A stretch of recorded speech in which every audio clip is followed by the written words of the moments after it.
Quezon. Magandang gabi po sa inyo. Ano po ang inyong katanungan? Sige po, salamat sa inyo pong participation. Tuloy po kayo, kapatid na Zahir. Magandang gabi po sa inyo, Brother Eli, Brother Daniel. Ako po ay matagal na rin pong Muslim mula po noong 1991. Kaya lang po sa kakapanood ko po at pakikinig ng tungkol sa Biblia, nagkaroon po ako ng gabay na parang gusto ko pong baguhin at umanib po sa MCGI bilang kayo rin po ang aking naging gabay sa pakikinig ko po sa inyo ni Brother Eli at sa inyo po, Brother Daniel. Ang aking pong katanungan ay ganito po. Meron po bang pagkakaiba pamamaraan ng panalangin ng Muslim sa MCGI? Dahil ako po 5 beses nagdarasal sa loob ng isang araw. Marami po akong katanungan, kaya lang po binigyan lang po ako ng isang pagkakataon na magtanong po sa inyo. Kaya ako ay nagpapasalamat sa inyo at pinagbigyan niyo po ako. Maraming salamat po sa kaloob ng Diyos. Salamat din, kapatid na Zahir. Unang-una, hindi ko alam kung ano ang panalangin ng Islam. Private matter kasi yun eh. Kaya siyempre kung anong panalangin nila, karapatan nila yun eh. Pero sa amin, ang aming panalangin, kung ano yung kahilingan mo sa Diyos. Sa panahon at pagkakataong kailangan mo, yun ang hihilingin mo, yun ang ipapanalangin mo. Hindi ka magkakabisado ng panalangin. Ang panalangin na totoo, hindi kinakabisado. Basahin natin ang Filipos 4:6 hanggang 7, kapatid na Daniel. Huwag kayong mga balisa sa anumang bagay, kundi sa lahat ng mga bagay sa pamamagitan ng panalangin at daing na may pagpapasalamat ay ipakilala ninyo ang inyong mga kahilingan sa Diyos. Ayun. Ang panalangin pala, ipapakilala mo yung kahilingan mo sa Diyos. Halimbawa, magbibiyahe ka, sasakay kang eroplano o sasakay kang barko. Bago ka sumakay sa barko, para wala kang alalahanin na yung barko lulubog o yung eroplano babagsak, bago ka sumakay, manalangin ka muna sa Diyos na maalis yung alalahanin mo, takot mo. Noong araw kasi takot ako sa eroplano eh. Alam nyo, noong bata ako, talagang takot po ako sa eroplano, hindi ako sumasakay sa eroplano, ayoko. Kaya pagpunta ko sa Mindanao, nagbabarko kami. O kaya nagla-land travel kami. Pagpunta ko sa Bicol, sa Bisaya, hanggang sa Mindanao, kakarating ako, land travel at saka barko. Kasi ayoko talagang sumakay sa eroplano. Pero nung bandang huli, hindi ko na maiiwasang sumakay sa eroplano. Nawala yung takot ko. Kasi kaya ako takot sa eroplano, kapatid, Unang-una, pag nandun ka na sa ere, ang unang-una kong kinatatakot dati, meron kasi akong asma. Pagka halimbawa may asma ka, hindi ka makahinga, kailangan ko maglagay ng oxygen. Wala namang oxygen sa eroplano. Meron lang oxygen pagka yung eroplano babagsak na, bibigyan ka ng oxygen. Pero pagka normal, hindi ka nila bibigyan ng oxygen. Bawal din magdala ng tangke ng oxygen sa eroplano. Kaya iniiwasan ko talaga ang sumakay sa eroplano. Dahil yung asma, may maamoy ka lang na pabango, kung minsan susumpong yung asma. Pag nakaamoy ka ng tain ng pusa, susumpong yung asma.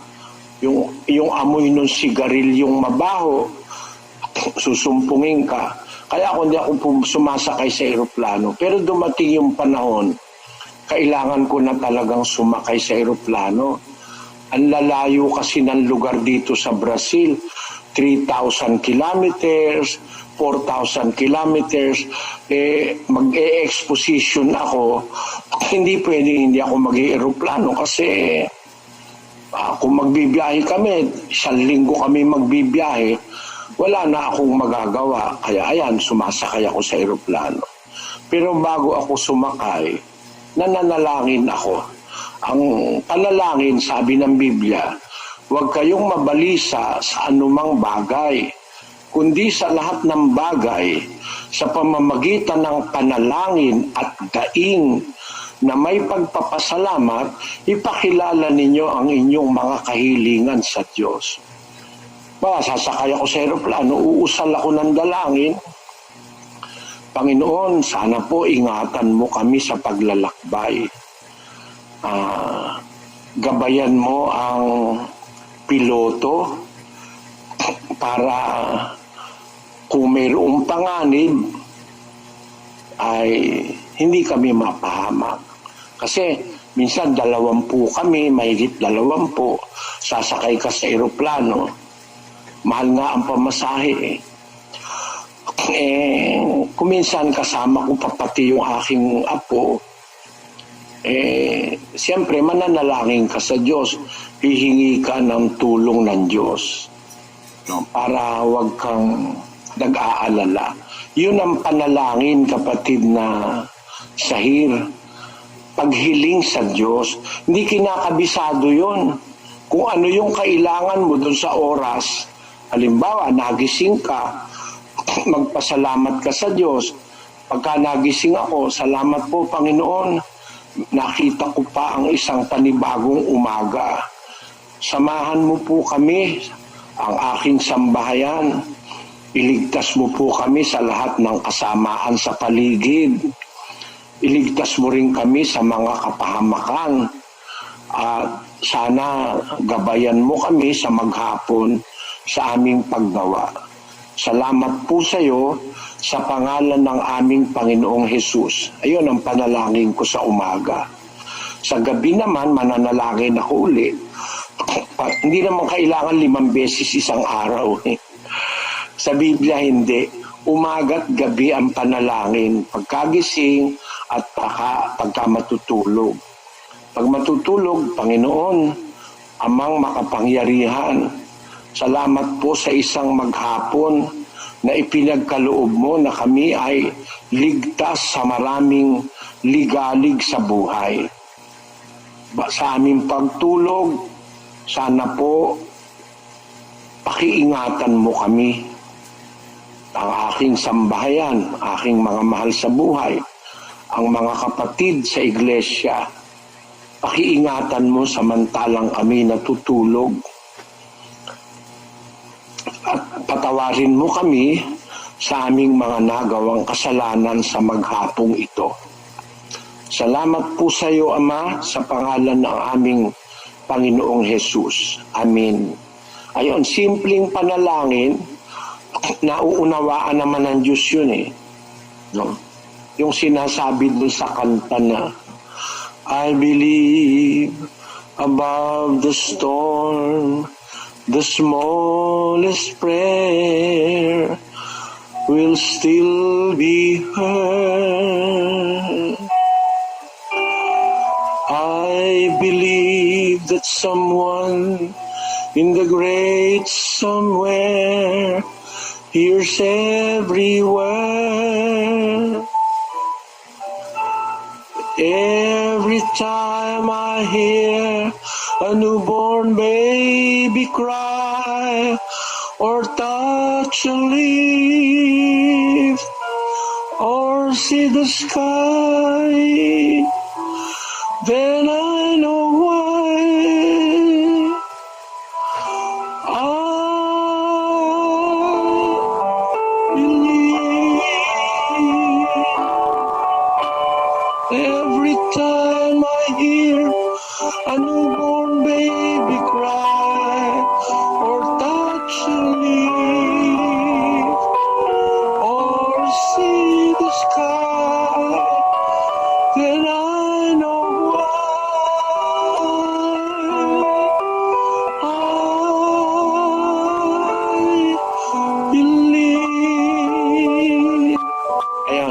gusto ko yung kanta na yun kasi tama yung sabi niya eh. I believe above the storm, the smallest prayer will still be heard. Hindi kailangan mahaba. Hindi kailangan 3 oras kang nananalangin. Hindi kailangan ganon.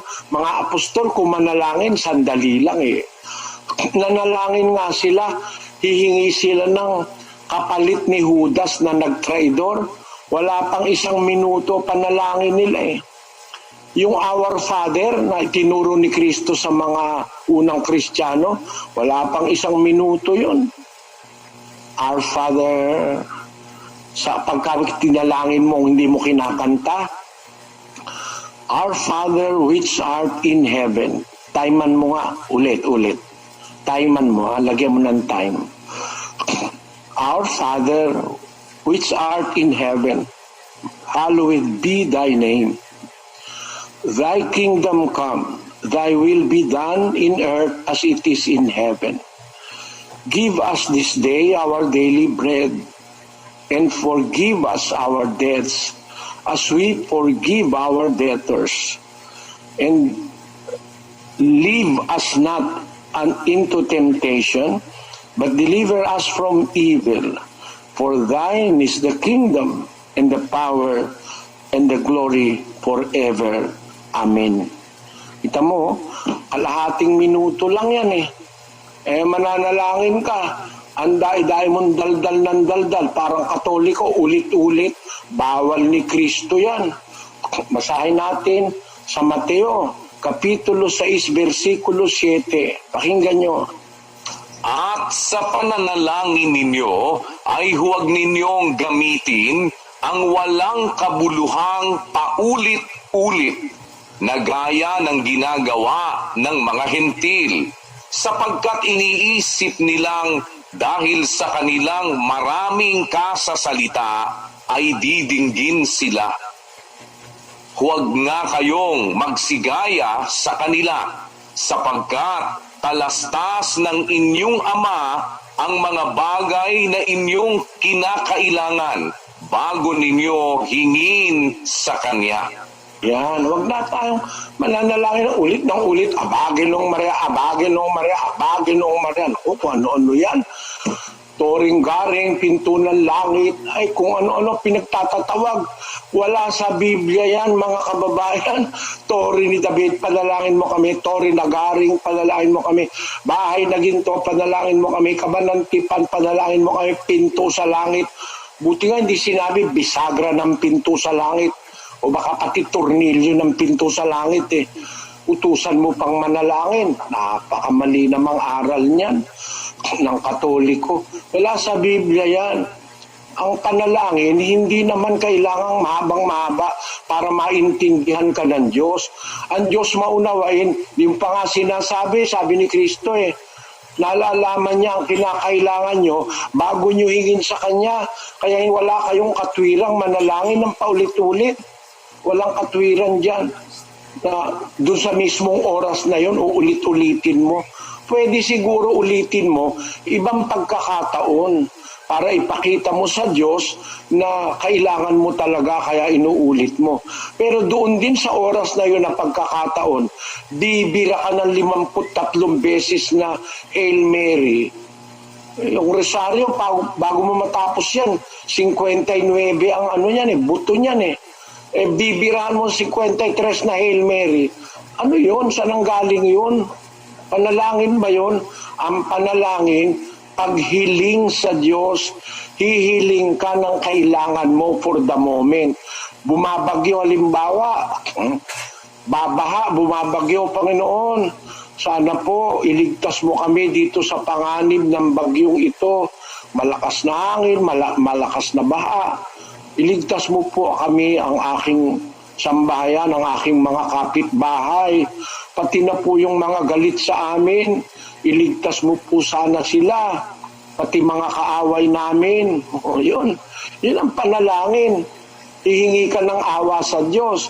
Pero bumabagyo, bibirahan mo ng Ama namin nasa langit ka, ibigay mo sa amin ang aming kakanin. bumabagyo na nga, kakanin pa rin ang hinihingi mo. Kung ano yung kailangan mo dun sa oras na yon, yun ang ipapanalangin mo, kapatid. Ganyan ang panalangin nasa Biblia. Kung ano yung kailangan mo, limbawa, nakita mo yung kapatid mo, nagkasala, kamali sa buhay niya, mananalangin ka. Sabi, kung makita ng sino man ang kanyang kapatid, nagkakasala ng kasalanang hindi ikamamatay, idalangin siya at bibigyan siya ng Diyos ng buhay ukol sa nagkakasala ng hindi ikamamatay. Obligasyon mo rin pala yun eh.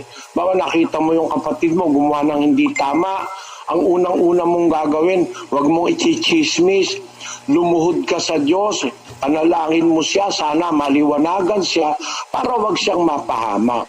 Ang panalangin, yung hinihingi ng pagkakataon, nakita mo yung kapatid mo, gumagawa ng kasalanan, tapos mananalangin ka, abagin ng Maria, punong-puno ka ng grasya.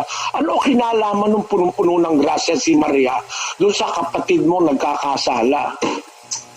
Mali talaga kahit saan mo daanin, kung may intellect ka, kung meron kang common sense. Ayan, ikaw na bahalang magtahi-tahi, kapatid na sahira, no? Sa panalangin utos ng Diyos sa Biblia. Si Pablo, mga apostol na nanalangin 2 times a day, regular yon, 2 times a day. Pero kung halimbawa, magbibiyahe, meron ka ibang gagawin na hindi mo araw-araw ginagawa, hindi naman masamang manalangin. Pero talagang ang panalangin ng mga Kristiyano nung una, 2 times a day, Ikalawang Timoteo 1:3, kapatid na Daniel. Nagpapasalamat ako sa Diyos na mula sa aking kanununuan ay aking pinaglilingkuran sa budhing malinis, na walang patid na inaalaala kita sa aking mga daing gabi't araw. Sabi niya kay Timoteo, walang patid na inaalaala kita sa aking mga daing o panalangin, gabi at araw. No? Araw-gabi nananalangin si Pablo. Yan din yung talinghaga na sinabi ni Kristo doon sa Lucas, Kapitulo 18 at ang versikulo 7 yata yun. Basahin natin 18:7, kapatid na Daniel. At hindi baga igaganti ng Diyos ang kaniyang mga hirang na sumisigaw sa Kanya sa araw at gabi, at siya'y may pagpapahinuhod sa kanila. Ayan, ang mga hirang ng Diyos, sumisigaw na nanalangin araw at gabi, at nagpapahinuhod ang Diyos sa kanila. Mas maganda, basahin ninyo, kayo na po ang bumasa, 18:1 hanggang 7. Yun ang talinghaga ni Kristo ukol sa pananalangin, yung likong hukom na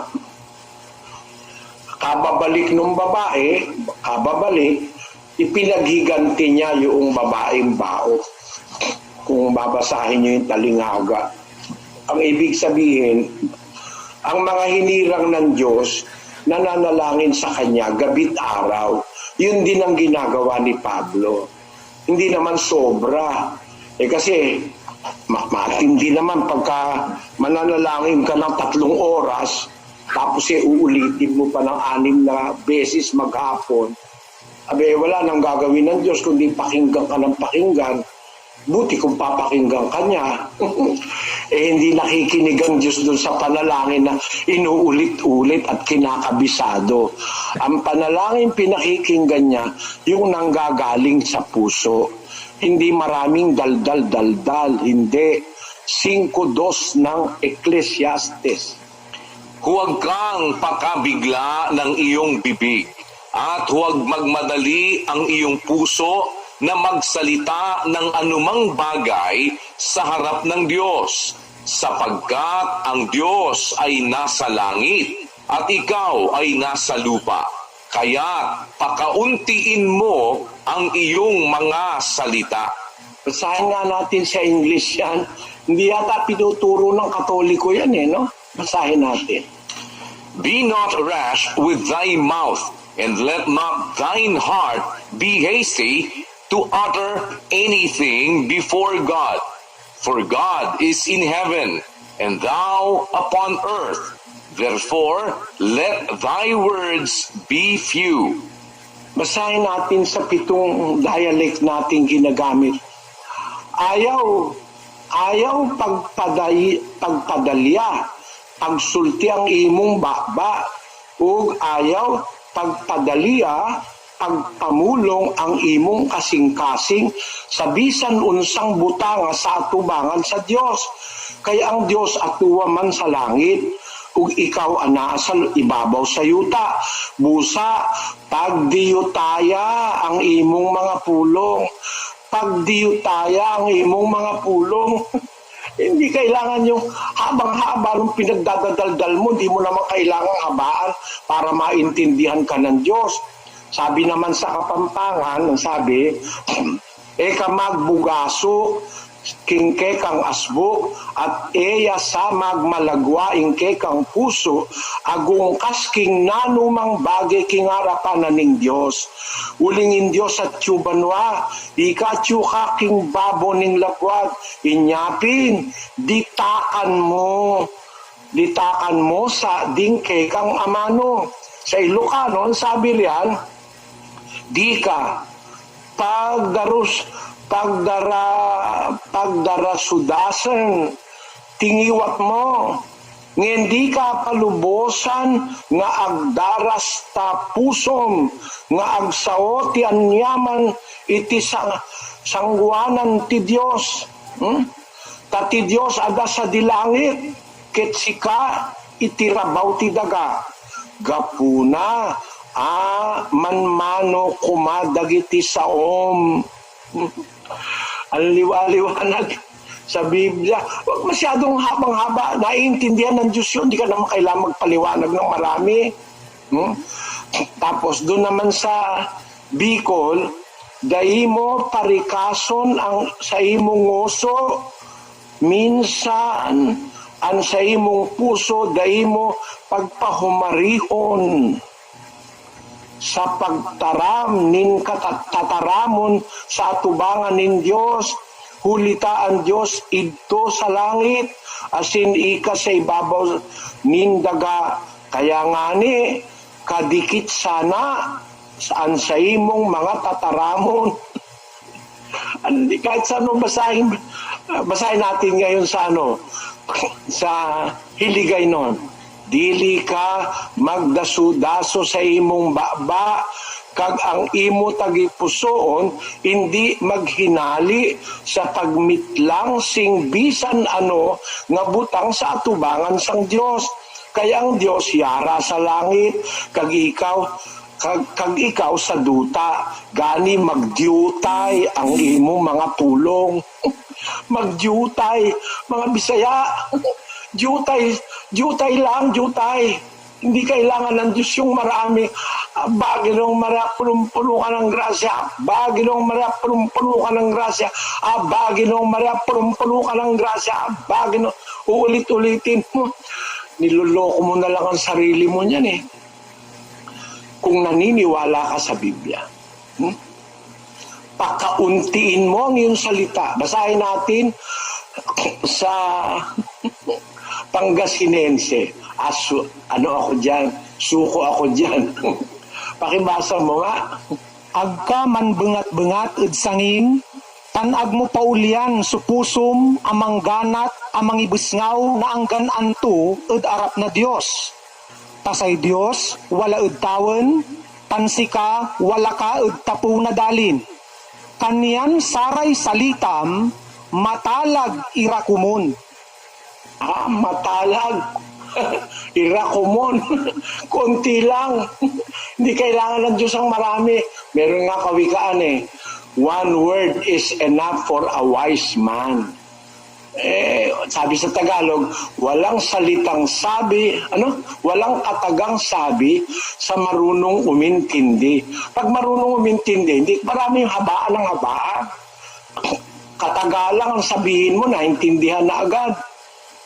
Tapos yung pan-Diyos, lalo na, hindi mo kailangan habaan ng kung ano-anong mga ritual na ewan ko. Kapatid na Sahir, hindi ko alam ang panalangin nyo sa Islam. Ang alam ko ang Katoliko, kaya siya ginagawa kong halimbawa. Ikaw na ang bahalang magkumpara kung ano ang pagkakaiba. Malalaman mo na ngayon yon. Naunawaan mo, kapatid na Sahir? Naunawaan ko po, Brother Eli. Meron lang po akong isang pahabol na konting-konti pong salita. Nakapakinig na po ako ng doktrina nung mga nakaraang buwan. Okay na po ba na ako ay mabautismuhan? Kung natatanggap niyo yung doktrina, anumang oras dapat kayong mabautismuhan. Kasi baka yung aral na nagliwanag sa inyo, magsalikop uli ang dilim. Alam nyo, may nagpapadilim ng isip ng tao. Dapat samantalang may liwanag, sabi ng Panginoong Hesus dun sa Juan, samantalang nandyan ng liwanag, lumakad tayo, sabi niya. Ang lumalakad samantalang gabi, natitisod siya sapagkat walang ilaw sa kanya. Tapos, ngunit, ang mga bagay na ito'y sinalita niya at pagkatapos nito'y sinabi niya sa kanila, etc. Doon sa itaas ng 11, basahin natin yon. Sumagot si Jesus, hindi baga ang araw may 12 oras? Kung ang isang tao lumalakad samantalang araw, hindi siya natitisod sapagkat nakikita niya ang ilaw ng sanlibutan ito. Tapos sa 10, ngunit ang isang taong lumalakad samantalang gabi, natitisod siya sapagkat walang ilaw sa kanya. Ang araw lumulubog, kapatid, ang liwanag napapawi. Doon sa oras na nagliwanag sa iyo yung aral, dapat natanggap mo agad yon. Kasi baka magsalikop ang dilim uli, mahihirapan ka na. Kaya sa tanong mo, anumang oras pwede kang mabautismohan, kumonta ka sa ating tawag dito, kapatid na Daniel, call center ba yun? Opo, kapatid. Para sa kung sino man ang ating worker na malapit sa iyo, kapatid na Daniel. Opo, yan po ang ating MCGI call center numbers. Ay, meron po kayong pwede makontak dyan. May Globe, Smart, Sun at Viber. Yan po ang pwede niyong tawagan. Pero ngayon po ay pwede kaming makipag-ugnayan sa inyo. Loloopin po pagkatapos po nating mag-usap. Yung ating pong mga coordinators po ay kukunin po ang inyong numero para makontak po kayo, kapatid na Sahir. Okay po ba yan? Maraming salamat po sa kaloob ng Diyos. Kapatid. O Bisaya o Ilocano, paano? Tiga Cavite po ako. Salamat sa Diyos. Naiintindihan. Kasi nangangapa ako kaya ako binabasa sa iba-ibang wika. Akala ko taga-Bisaya ka, taga-Cavite ka pala. Loobin nawa ng Diyos na yung liwanag na iyong nakita, manatili sa iyo, kapatid na Sahir. Samahan ka nawa ng Diyos. Magandang araw sa iyo.